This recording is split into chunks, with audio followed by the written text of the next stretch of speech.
Hi students, 9th ക്ലാസ്സിലെ physics first chapter forces in fluid ദ്രവബലങ്ങൾ. ഈ പാഠഭാഗത്തെ പ്രധാന ചോദ്യങ്ങളും അവയുടെ ഉത്തരങ്ങളും നമുക്ക് നോക്കാം.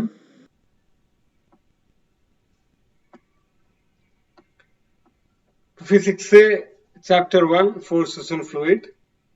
അതിലെ പ്രധാനപ്പെട്ട ക്വസ്റ്റ്യൻസ് നമ്മൾ പറഞ്ഞത്, ഒന്നാമത്തെ ക്വസ്റ്റ്യൻ ബോയൻസി ആണ്. ബോയൻസി എന്ന് പറഞ്ഞാൽ ഒരു വസ്തു ഭാഗികമായോ പൂർണ്ണമായോ മുങ്ങിയിരിക്കുമ്പോൾ. ദ്രവത്തിൽ ഒരു വസ്തു ദ്രവത്തിൽ ഭാഗികമായോ പൂർണ്ണമായോ മുങ്ങിയിരിക്കുമ്പോൾ ആ ദ്രവം വസ്തുവിൽ മുകളിലേക്ക് ഒരു ബലം പ്രയോഗിക്കുന്നത്. ഈ ബലമാണ് പ്ലവക്ഷമ ബലം. When a body is immersed completely or partially in a fluid, the fluid exerts an upward force on the body. This force is known as buoyancy. അതാണ് നമ്മൾ ഇവിടെ കണ്ടത്.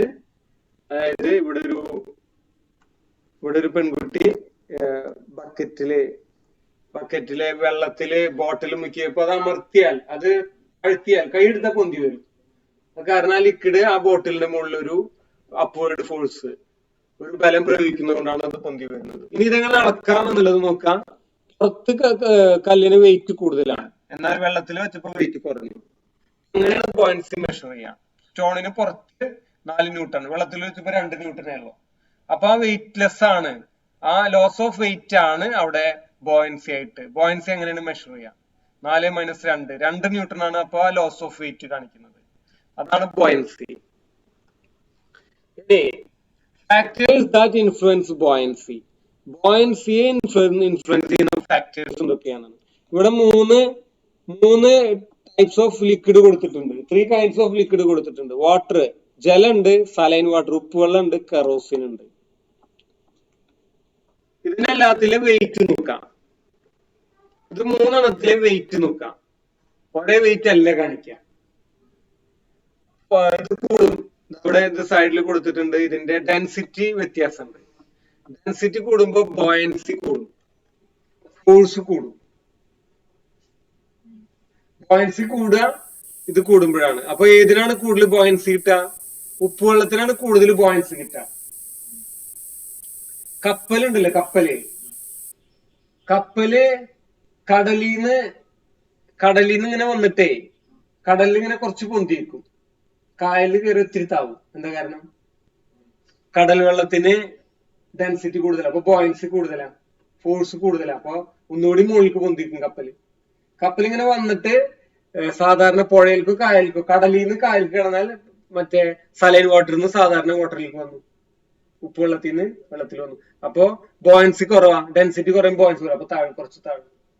ചിലപ്പോൾ പരീക്ഷകൾ ചോദിക്കാം, എന്തുകൊണ്ടാണ് ഇങ്ങനെ സീ വാട്ടറിൽ നിന്ന് റിവർ വാട്ടറിലേക്ക് ഷിപ്പ് ട്രാൻസ്ഫർ ആകുമ്പോ, അങ്ങനെ പാസ് ചെയ്യുമ്പോ, റിവറിൽ വെച്ചാല് ഇതുണ്ടല്ലോ ബാക്ക് വാട്ടർ, കായല്. ഇപ്പൊ കൊച്ചിയിലൊക്കെ പോയാല് കായലിലേക്ക് ഇങ്ങനെ ഷിപ്പ് കടലിൽ നിന്ന് ഇങ്ങനെ നേരെ കായലിലേക്ക് വരും, ബാക്ക് വാട്ടേഴ്സിലേക്ക് വരും. അങ്ങനെ സീ വാട്ടറിൽ നിന്ന് റിവർ വാട്ടറിലേക്ക് കപ്പൽ കടക്കുമ്പോ അങ്ങനെ താഴാൻ എന്താ കാരണം? പ്യൂർ വാട്ടറിൽ ഇത് ലെസ് ആണ്. സലൈൻ വാട്ടറിന് ഡെൻസിറ്റി കൂടുതലാണ്, അപ്പൊ ബോയൻസി കൂടുതലാണ്, മറ്റേ പ്ലവക്ഷമ ബലം കൂടും, ബോയൻസി കൂടും, ഡെൻസിറ്റി. അപ്പൊ ഇവിടെ നമുക്കൊരു കാര്യം എഴുതാം, ഫാക്ടേഴ്സ് ഇൻഫ്ലുവൻസിങ് ബോയൻസി. ഒന്നാമത്തെ ഫാക്ടേഴ്സ് ഇൻഫ്ലുവൻസ് ബോയൻസി. ബോയൻസിയെ സ്വാധീനിക്കുന്ന ഘടകങ്ങൾ ഒന്നാമത്തെ എന്താ? Density. Density. When density is high, buoyancy also will be high. അടുത്ത ക്വസ്റ്റ്യൻ, ഫാക്ടേഴ്സ് അഫക്റ്റിംഗ് ബോയൻസി. ഒന്ന് ഡെൻസിറ്റി.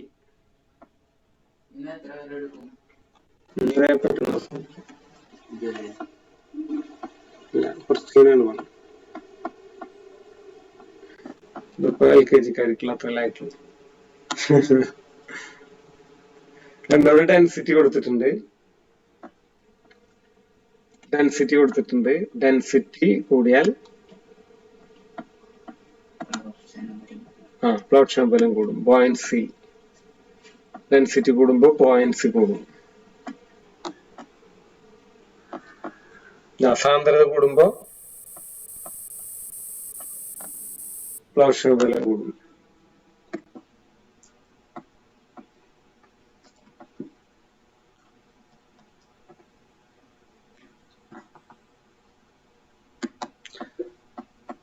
അപ്പൊ ഇതിനെ ഇൻഫ്ലുവൻസ് ചെയ്യുന്ന ഒരു ഫാക്ടർ ഡെൻസിറ്റി ആണ്. ഡെൻസിറ്റി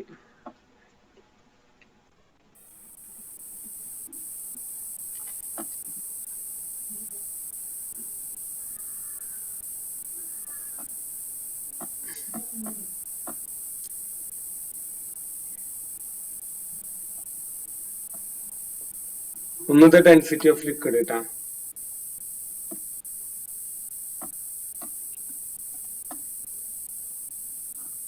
ഒന്നത് ഡെൻസിറ്റി ഓഫ് ലിക്വിഡ്. ഇനി പറഞ്ഞ കൂടി ഉണ്ട് ഇവിടെ അയൺ ബ്ലോക്ക്, ഇത് ഇരുമ്പാണ്, ഇത് കോപ്പർ ബ്ലോക്ക്. ഏതിനാ വോളിയം കൂടുതൽ? വോളിയം. മൈക്ക് ഒന്ന് ഓഫ് ചെയ്യണുണ്ട് എല്ലാവരും. മൈക്ക്. ഏതിനാ വോളിയം കൂടുതൽ?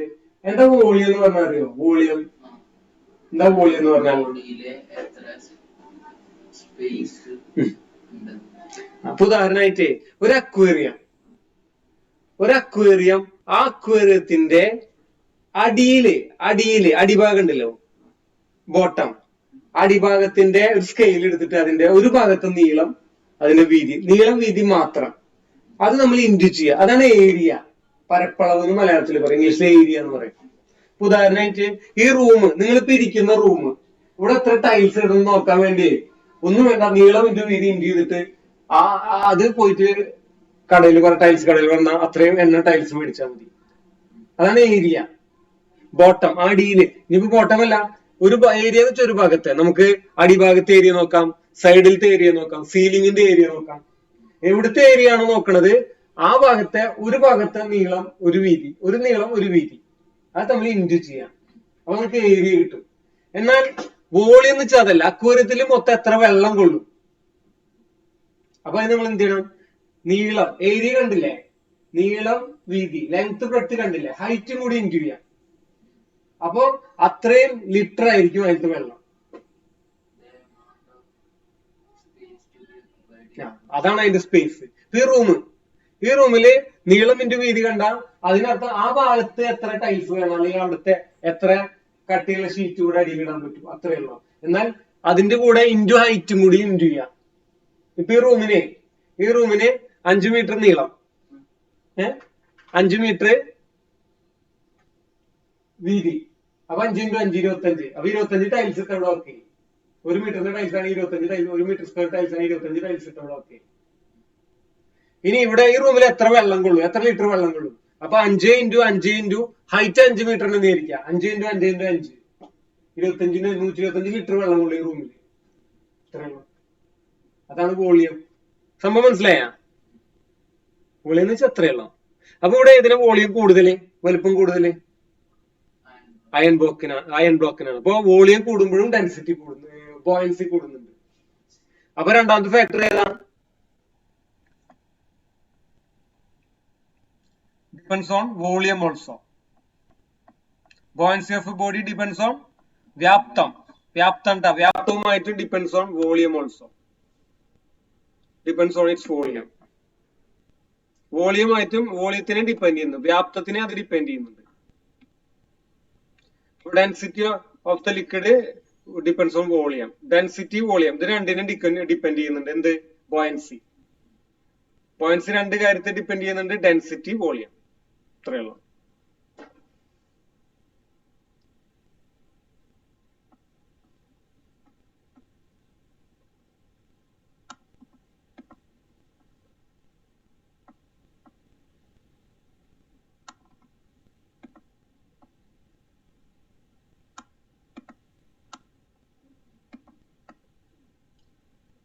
Density of liquid, volume. ഇത് ഡെൻസിറ്റി ഇവിടെ കൊടുത്തിട്ടുണ്ട്. അപ്പൊ ഡെൻസിറ്റി കൂടിയപ്പോ അതിന്റെ ബോയൻസി കൂടുന്നുണ്ട്. ഓക്കെ, നമുക്ക് അടുത്ത ക്വസ്റ്റ്യൻ നോക്കാം. ഇതാണ് ഫാക്ടേഴ്സ്. അടുത്ത ആർക്കിമിഡീസ് പ്രിൻസിപ്പിൾ. ആർക്കിമിഡീസ് പ്രിൻസിപ്പിൾ എന്ന് വെച്ചാൽ ആർക്കിമിഡീസ് രാജാവ് ഇദ്ദേഹത്തിന് സ്വർണത്തിന്റെ കിരീടം കൊടുത്തു. എന്നിട്ട് പറഞ്ഞു, ഇതിലുള്ള സ്വർണം ചെമ്പ്, അതായത് ഗോൾഡിന്റെ കൂടെ, ഗോൾഡിന്റെ soft metal, pure gold is very soft. Hardness കുറവാണ്. ഓർണമെന്റ്സ് ഉണ്ടാക്കാനുള്ള ഹാർഡ്നെസ് ഇല്ല. അതുകൊണ്ടാണ് 916 ഗോൾഡ്. മനസ്സിലായി എന്താ 916 എന്ന് അറിയാം?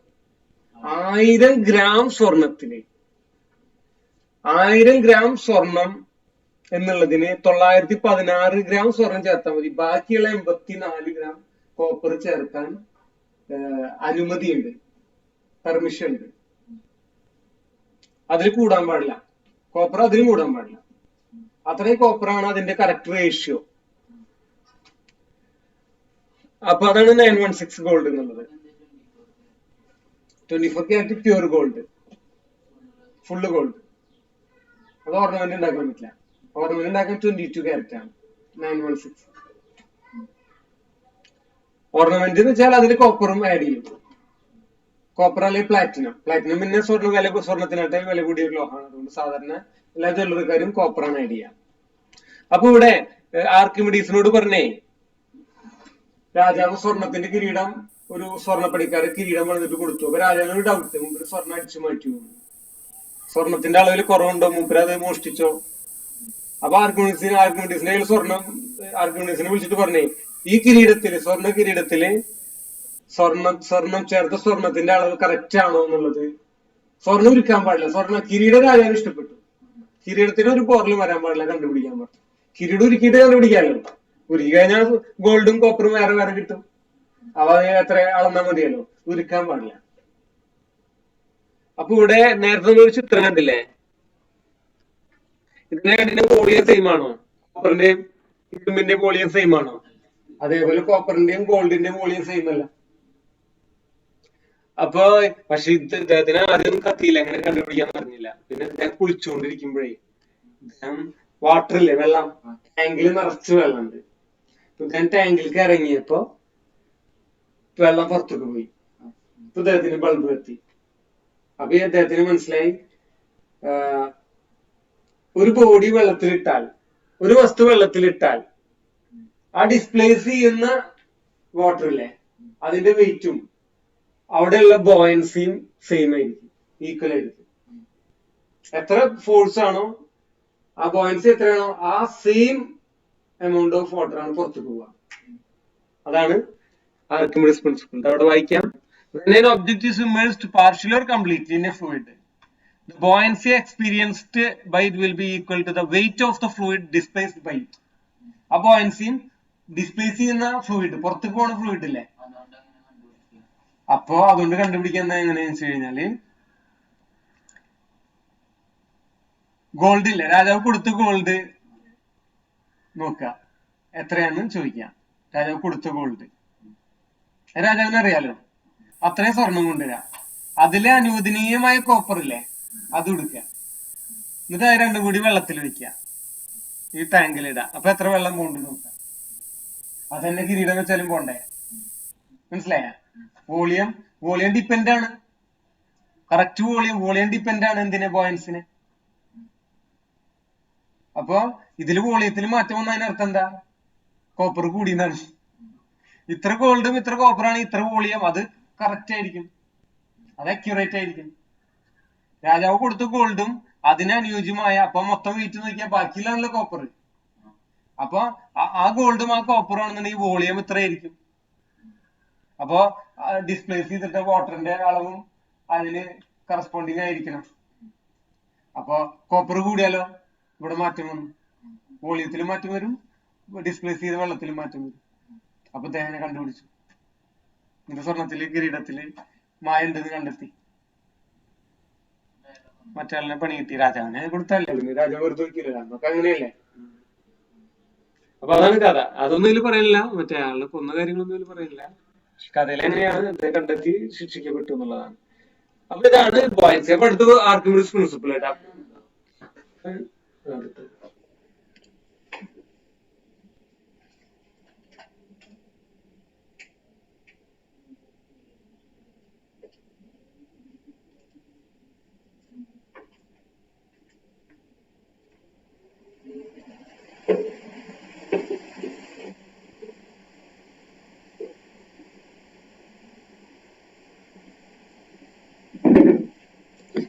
അപ്പൊ ഇതാണ് ആർക്കിമിഡീസ് പ്രിൻസിപ്പിൾ.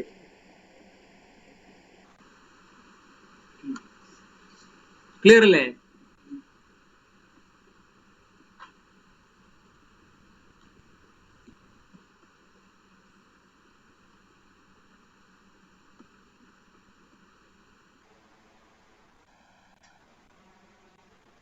ആർക്കിമിഡീസ് തത്വം.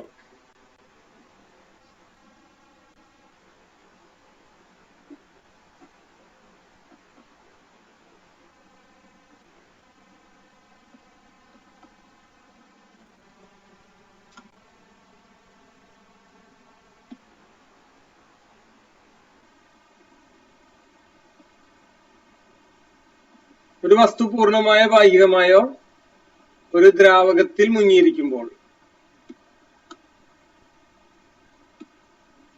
അതിൽ അനുഭവപ്പെടുന്ന പ്ലവക്ഷമ ബലവും വസ്തു ആദേശം ചെയ്യുന്ന ദ്രവത്തിന്റെ ഭാരത്തിന് തുല്യമായിരിക്കും. അപ്പൊ അവിടെ ഇതിലൊരു ട്രിക്ക് ഉണ്ട്.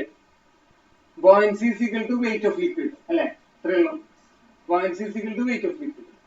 പ്ലവക്ഷമ ബലവും ദ്രവത്തിന്റെ ഭാരവും തുല്യമായിരിക്കും. ഇത്രയുള്ള അപ്പോ when a body is immersed partially or completely in a fluid, the buoyancy will be equal to the weight of the fluid displaced.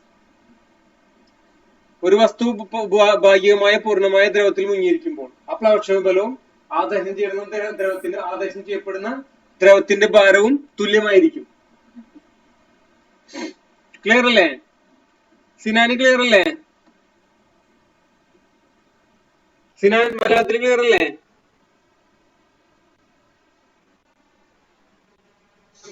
അടുത്ത ക്വസ്റ്റ്യൻ, പ്ലവന തത്വം, പ്രിൻസിപ്പിൾ ഓഫ് ഫ്ലോട്ടേഷൻ എന്ന് പറയും. ഒരു വസ്തു ദ്രവത്തിൽ പൊങ്ങിക്കിടക്കുമ്പോൾ വസ്തുവിന്റെ ഭാരവും വസ്തു ആദേശം ചെയ്യുന്ന ദ്രവത്തിന്റെ ഭാരവും തുല്യമായിരിക്കും. അത് നമ്മൾ നേരത്തെ പറഞ്ഞത്. കപ്പൽ പൊന്തി കിടക്കണമെങ്കിൽ എന്ത് തുല്യമാവണം? കപ്പലിന്റെ വെയിറ്റും ആ ലിക്വിഡിന്റെ വെയിറ്റും ഈക്വൽ ആവണം. ലിക്വിഡിന്റെ വെയിറ്റ്, അടിയിലുള്ള ലിക്വിഡ് ഇല്ലേ, ആ ലിക്വിഡിന്റെ വെയിറ്റ് കപ്പലിന്റെ വെയിറ്റ് ഈക്വൽ ആയാലും പൊന്തിക്കെടുക്കണം. മുകളിലത്തെ കൂടിയാൽ ഈ ലിക്വിഡിന്റെ വെയിറ്റിനേക്കാൾ ഷിപ്പിന്റെ വെയിറ്റ് കൂടിയിരിക്കാം. ലിക്വിഡിന്റെ വെയിറ്റ് കൂടിയാലും പൊന്തിക്കെടുക്കും, ഷിപ്പിന്റെ വെയിറ്റ് കൂടിയാൽ താങ്ങും. ഒന്നിൽ ഈക്വൽ ആവണം, അല്ലെങ്കിൽ ലിക്വിഡിന്റെ വെയിറ്റ് കൂടുതലാവണം, അപ്പൊ പൊന്തിക്കെടുക്കും.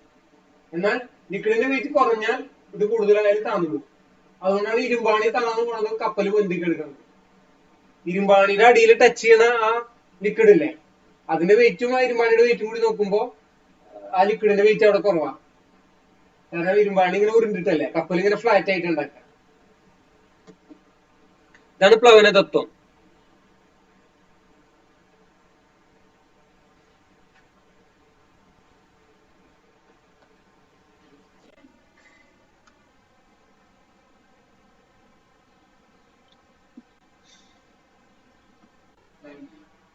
ഒരു minute,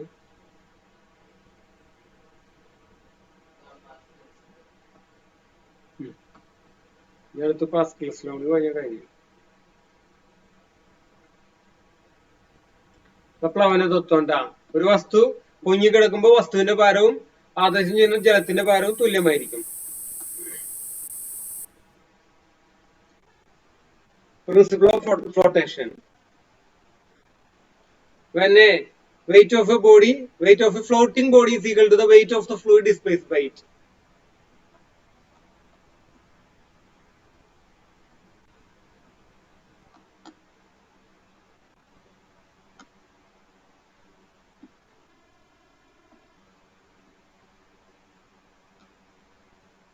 Weight of a floating body is equal to the weight of the fluid displaced by it. Weight of the body fluid ന്റെ weight equal ആയിരിക്കും.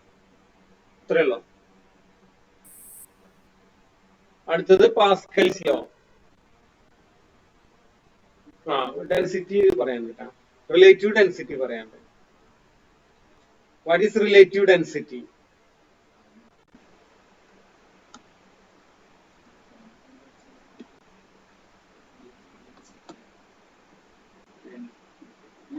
റിലേറ്റീവ് ഡെൻസിറ്റി എന്ന് വെച്ചാലേ density of a substance by density of water. എത്രയുള്ളൂ. ഒരു സബ്സ്റ്റൻസിന്റെ density മുകളിൽ എഴുതാം, വാട്ടറിന്റെ density അടിയിൽ എഴുതാം. വാട്ടർ, ഇവിടെ വാട്ടർ ആണ്. വാട്ടറിന്റെ ഡെൻസിറ്റി നമ്മൾ നേരെ എത്ര പറഞ്ഞു? 1000 അല്ലേ?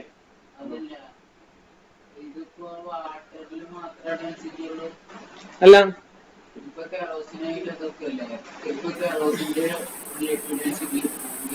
അല്ല റിലേറ്റീവ് ഡെൻസിറ്റി ഇപ്പൊ കെറോസിന്റെ റിലേറ്റീവ് ഡെൻസിറ്റി കിട്ടുന്നുണ്ടെങ്കിലേ density of kerosene by density of water അതിനാണ് റിലേറ്റീവ് ഡെൻസിറ്റി എന്ന് പറയാം. അല്ല ലിക്വിഡ് ചെയ്തു ആവാലോ. ഏത് ലിക്വിഡ് എന്നുള്ളത് ലിക്വിഡ് ഫ്ലൂയിഡും ലിക്വിഡും ചെയ്യുന്നില്ല. ഫ്ലൂയിഡ് അല്ല നമ്മൾ മനസ്സിലാക്കി ഫ്ലൂയിഡ് വെച്ചാൽ ഗ്യാസും എയറും വരും. ഫ്ലൂയിഡ് എന്ന് പറഞ്ഞാൽ ഗ്യാസും വരും എയറും വരും. ഗ്യാസും വരും ലിക്വിഡും വരും. ഫ്ലൂയിഡ് എന്ന് പറയുന്നത് പക്ഷെ നമ്മൾ കൂടുതൽ ഫ്ലൂയിഡ് എന്ന് പറയാൻ ലിക്വിഡ് തന്നെയാണ്. ഒരാൾ നമ്മൾ ഫ്ലൂയിഡ് എന്ന് പറഞ്ഞാൽ നമ്മൾ കൂടുതൽ മനസ്സിലാക്കിയ ലിക്വിഡ് തന്നെയാണ്. അപ്പോ ഏത് ലിക്വിഡാണ്?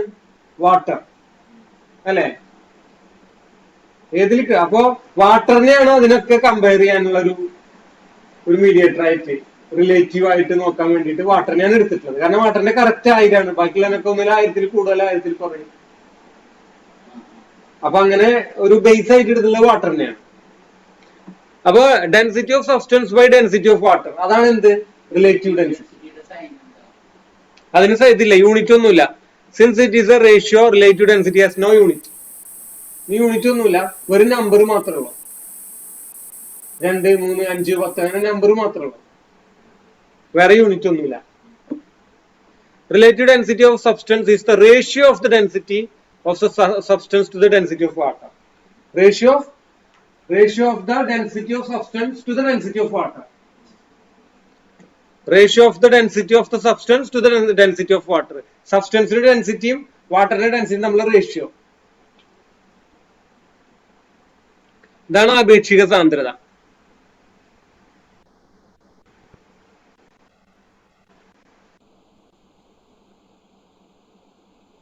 നിനക്കേ നീ ICSE-യിലും ഇതിലൊക്കെ പഠിച്ചതുകൊണ്ടാണ് ഫ്ലൂയിഡ് എന്ന് പറഞ്ഞാൽ ഗ്യാസ് കൊണ്ട് ലിക്വിഡ് ഉണ്ടെന്ന് നിനക്ക് മനസ്സിലായത്. ഇവിടുത്തെ കുട്ടികൾക്കൊന്നും അത് അറിയില്ല. ഇവിടെ ഈ സിലബസിൽ +1 എത്തിയാലും അത് പഠിക്കുമല്ലോ. ഫ്ലൂയിഡ് എന്ന് പറഞ്ഞാൽ ഇവർക്കൊക്കെ ഈ സിലബസിലൊക്കെ ഫ്ലൂയിഡ് എന്ന് പറഞ്ഞാല് ലിക്വിഡ് എന്ന് മാത്രമേ പഠിപ്പിക്കുള്ളൂ. ഫ്ലൂയിഡ് എന്ന് പറഞ്ഞാൽ രണ്ടും പെടുന്നുള്ളത് ഇപ്പൊ ഇവർക്ക് അറിയില്ല. ഞാനത് പറയാത്തത്. പിന്നെ ലാക്ടോമീറ്റർ ആപേക്ഷിക സാന്ദ്രത അളക്കാൻ ഉപയോഗിക്കുന്ന ഉപകരണമാണ് ഹൈഡ്രോമീറ്റർ. കേട്ടാ, റിലേറ്റീവ് ഡെൻസിറ്റി അളക്കാൻ എന്ത് ഉപയോഗിക്കാം? ഹൈഡ്രോമീറ്റർ ആണ് അതിന്റെ ഉപകരണം. റിലേറ്റീവ് ഡെൻസിറ്റി അളക്കാൻ ഉപയോഗിക്കുന്നത് ഹൈഡ്രോമീറ്റർ ആണ്. ഇങ്ങനെയാണ് പാലില് വെള്ളം ഉണ്ടോ എന്നൊക്കെ നോക്കണത്. ഇങ്ങനെയാണ് ലാക്ടോമീറ്റർ ആണത് പാലില് വെള്ളം ഉണ്ടോ നോക്കണത്. പാലില് വെള്ളം ചേർത്തിട്ടുണ്ടോ നോക്കും. പാൽ സൊസൈറ്റിയിലൊക്കെ പാല് കൊടുക്കുമ്പോ അതിൽ വെള്ളം ചേർത്തിട്ടുണ്ടോ എന്നൊക്കെ അവർ ടെസ്റ്റ് ചെയ്യും. Hydrometer is a device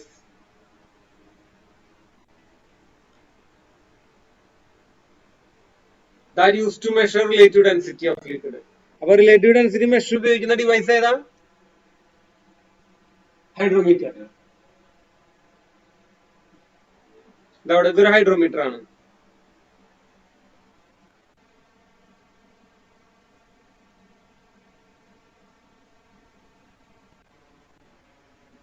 Lactometer, which is a device to test the purity of milk, is basically a hydrometer. പാലില് വെള്ളം ചേർത്തിട്ടുണ്ടോ എന്ന് ടെസ്റ്റ് ചെയ്യാൻ ഉപയോഗിക്കുന്ന ഒരു ഹൈഡ്രോമീറ്റർ ആണ് ലാക്ടോമീറ്റർ. അത് വെച്ച് നോക്കി അറിയാൻ പറ്റും.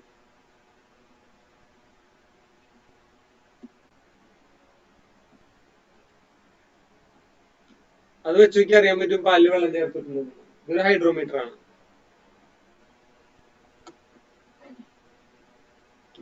Pascal's law.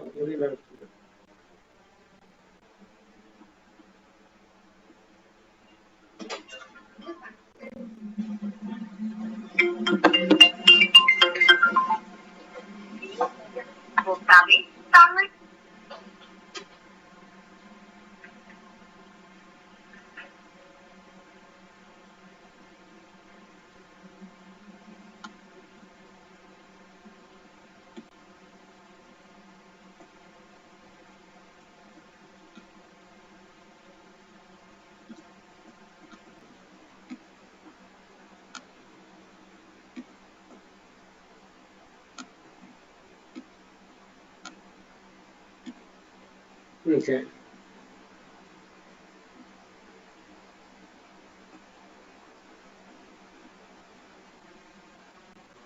അടുത്താണ് പാസ്കൽസ് ലോ, പാസ്കൽ നിയമം.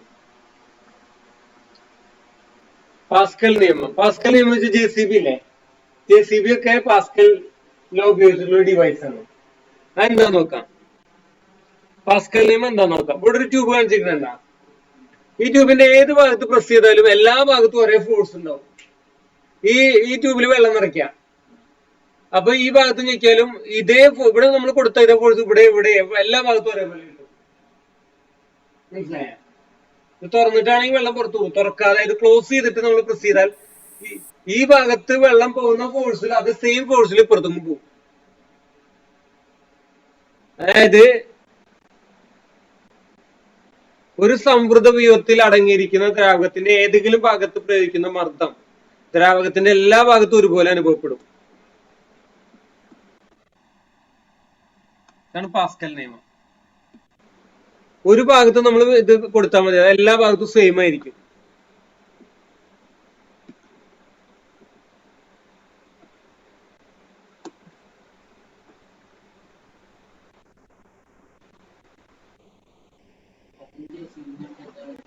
ഞാൻ കാണിച്ചു തരാം.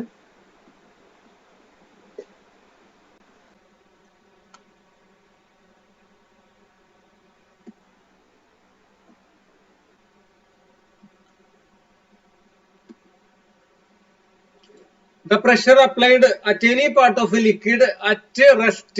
ഒരു ലിക്വിഡ് അതിങ്ങനെ റെസ്റ്റിൽ ഇരിക്കുകയാണ്. ഇനി ക്ലോസ്ഡ് സിസ്റ്റം, അത് ക്ലോസ് ചെയ്തിട്ടുണ്ട്. വിൽ ബി എക്സ്പീരിയൻസ്ഡ് ഈക്വലി, എല്ലായിടത്തും ഈക്വലായിട്ട് എക്സ്പീരിയൻസ് ആണ് at all parts of the liquid. അപ്പോ ഒരു ലിക്വിഡ്, ആ ലിക്വിഡിന്റെ പ്രത്യേകത എന്താ, റെസ്റ്റും ആയിരിക്കണം ക്ലോസ്ഡും ആയിരിക്കണം. അപ്പൊ അതിന്റെ ഏത് ഭാഗത്തും നമ്മൾ പ്രസ് ചെയ്താലും എല്ലാ ഭാഗത്തും ആ ഫോഴ്സ് ഒരേപോലെ എക്സ്പീരിയൻസ് ആവും. The pressure applied at any point of a liquid at rest in a closed system will be experienced equally at all parts of the liquid. എല്ലാ ഭാഗത്തും ഒരേപോലെ വരും. മനസ്സിലായോ? ഇനി അതെങ്ങനെയാ നോക്കാം, JCBയിലൊക്കെ എങ്ങനെ വരുന്നത് നോക്കാം. Volume of a liquid cannot be changed using pressure. Pressure ഉപയോഗിച്ചിട്ട് വോളിയം ചേഞ്ച് ആക്കാൻ പറ്റില്ല. എന്തിന്റെ? ലിക്വിഡിന്റെ വോളിയം. ഗ്യാസിന്റെ ചേഞ്ച് ആക്കാം. ബലൂൺ ഉണ്ടല്ലോ, ബലൂൺ പിടിപ്പിച്ചിട്ട് അമർത്തിയാൽ അത് ചെറുതാവും. പക്ഷെ ലിക്വിഡ്, ഒരു ജ്യൂസിന്റെ ബോട്ടിൽ അല്ലെ ജ്യൂസിന്റെ കവർ, പാലിന്റെ കവർ നമ്മൾ അമർത്തിയിട്ട് അതിനെ വോളിയം കുറയ്ക്കാൻ പറ്റുമോ? പറ്റില്ല. ഇതാണ് ഇതിന്റെ ബേസ്. പാസ്കലോടെ ബേസ് ഇതാണ്. Volume of A liquid cannot be changed using pressure. This is the basis of the Pascal's law.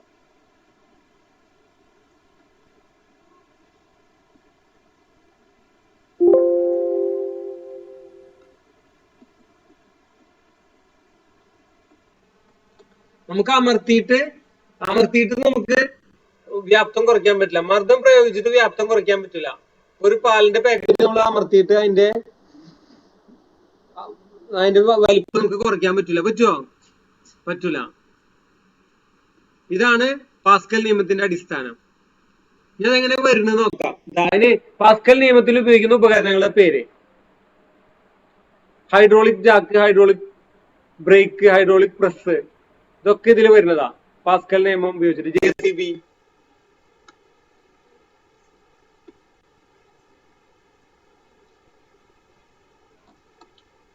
ഇതൊക്കെ പാസ്കൽ ലോ ഉപയോഗിച്ചിട്ട് പ്രവർത്തിക്കുന്ന ഡിവൈസുകളാണ്. ഞാൻ കാണിച്ചു തരാം.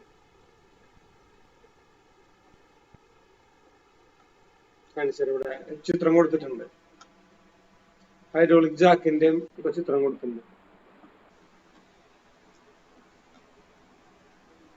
Okay, hydraulic break, hydraulic Jack, hydraulic press, ഇതിനൊക്കെ ഫംഗ്ഷൻ കാണിച്ചു തരാം. ഇവിടെ 2 ടെസ്റ്റ് ചെയ്ത് കൊടുത്തിട്ടുണ്ട്, സിറിഞ്ച് കൊടുത്തിട്ടുണ്ട്. ഇവിടെ ഫോഴ്സ് പ്രയോഗിച്ചു, ഇവിടെ ഒരു ഇത് വെച്ചു, ഇവിടെ ഒരു വെയിറ്റ് വെച്ചു, 100 ഗ്രാം വെയിറ്റ് വെച്ചു. അപ്പൊ ഇവിടെ ഈ 100 ഗ്രാം വെയിറ്റ് ഇവിടെ അനുഭവപ്പെടും. 100 ഗ്രാം വെയിറ്റ് വെച്ചാൽ ഈ 100 ഗ്രാം വെയിറ്റ് ഇവിടെ അനുഭവപ്പെടും.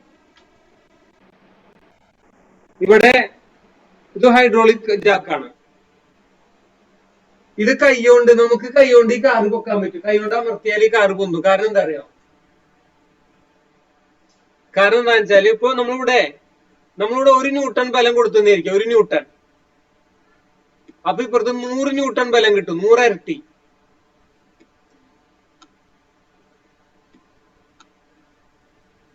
ഇപ്പുറത്ത് നമ്മൾ 1 ന്യൂട്ടൺ ബലം കൊടുത്താൽ അപ്പുറത്ത് 100 ന്യൂട്ടൺ ബലം കിട്ടും. ഇപ്പുറത്ത് പതുക്കെ ഒന്ന് പ്രസ് ചെയ്താൽ മതി, 100 ന്യൂട്ടൺ ബലം അപ്പുറത്ത് കിട്ടും. എങ്ങനെയാ വെച്ചാലേ 100 എന്നുള്ളത് മാറും. 100 ഞാൻ പറയാൻ കാരണം ഒരു അളവ് പറഞ്ഞതാ. 100 വരെ അപ്പുറത്തേക്ക് നമുക്ക് ആക്കാൻ പറ്റും. ഇപ്പുറത്ത് 100 അപ്പുറത്ത് 100 വരെ ആക്കാൻ പറ്റും. അതെന്താ വെച്ചാല് ഇവിടെ ഫോഴ്സ് ഉണ്ടല്ലോ, ഫോഴ്സ് നമ്മൾ കൊടുക്കുന്ന ഫോഴ്സ് 1 ന്യൂട്ടൺ. ഇവിടുത്തെ ഏരിയ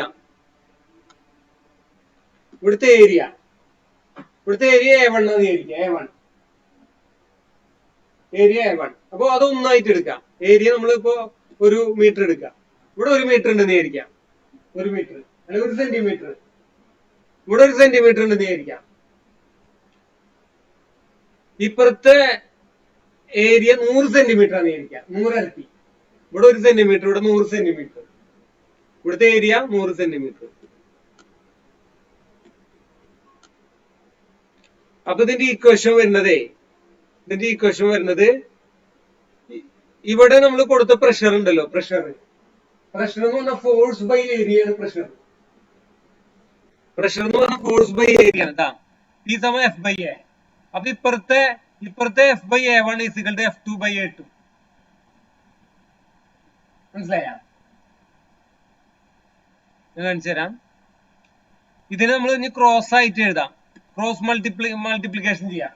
അപ്പൊ എന്താ കിട്ടുക? F1 into A2 അല്ലെ? F1 into A2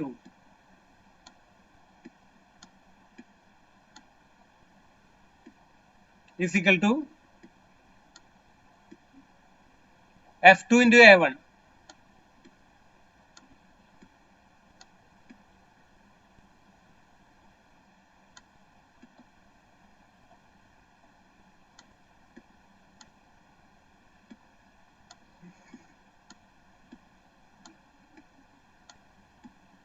അപ്പൊ നമുക്കറിയാം, നമുക്കിപ്പോ F2 ആണ് കണ്ടുപിടിക്കേണ്ടത് വിചാരിക്കാം.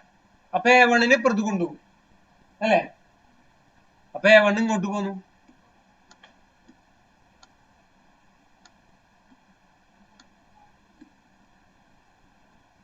A1 നമ്മൾ ഇപ്പുറത്ത് കൊണ്ടുവന്നു. അപ്പൊ F2 is equal to F2 അപ്പുറത്ത് കിട്ടുന്ന ഫോഴ്സ് എത്രയാണ്? ഇവിടെ നമ്മൾ 1 യൂണിറ്റ് പ്രയോഗിച്ചാൽ അപ്പുറത്ത് എത്ര കിട്ടുന്ന വിചാരിക്കാം. അപ്പൊ ഇവിടെ നമ്മള് F1 ഇപ്പൊ 1 ആണെന്ന് വിചാരിക്കാം. F1 1 1 ന്യൂട്ടൺ ഇൻറ്റു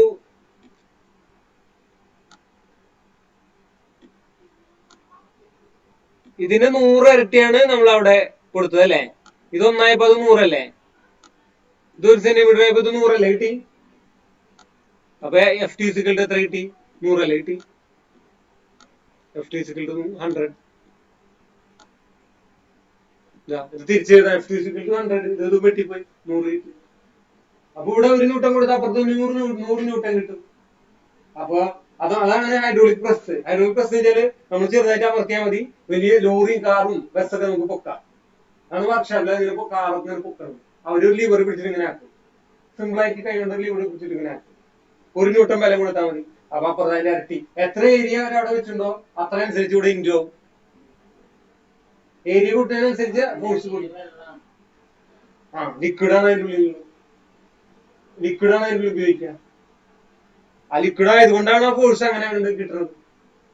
ഇത് എവിടെ വെള്ളം കാണിച്ചു? ചിത്രത്തിൽ വെള്ളം കാണിച്ചണ്ട. ഇത് കംപ്ലീറ്റ് ക്ലോസ്ഡ് ലിക്വിഡ് ആയിരിക്കും.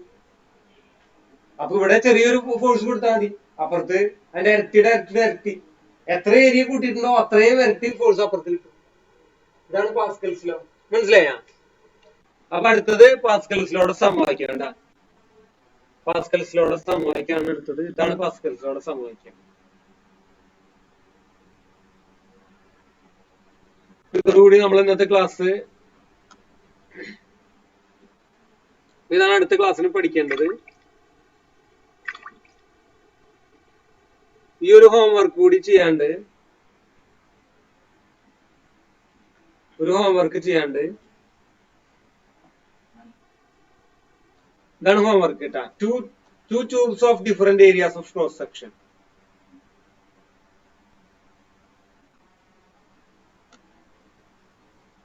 എനിക്ക് 2 ട്യൂബ്, 2 ട്യൂബ്.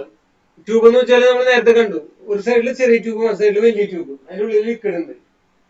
അതിൽ ആദ്യത്തേത് എത്രയാ? 4 സെന്റിമീറ്റർ. രണ്ടാമത്തെ ഇപ്പുറത്തെ ഏരിയ 4 സെന്റിമീറ്റർ, അപ്പുറത്തെ ഏരിയ 16 സെന്റിമീറ്റർ. ഫോഴ്സ് ഇപ്പുറത്ത് കൊടുത്തത് ഒരു 10 ന്യൂട്ടൺ. അപ്പൊ അപ്പുറത്ത് എത്ര ന്യൂട്ടൺ കിട്ടുന്നു? ഇത് അവിടെ കാണിച്ചിട്ടുണ്ട്. F2 is equal to A2 by A1 into 10. 10 newton അല്ലേ കൊടുത്ത്, അപ്പൊ ആൻസർ ഇവിടെ കിട്ടിയിട്ടുണ്ട്. 160 ന്യൂട്ടൺ, 160 ന്യൂട്ടൺ.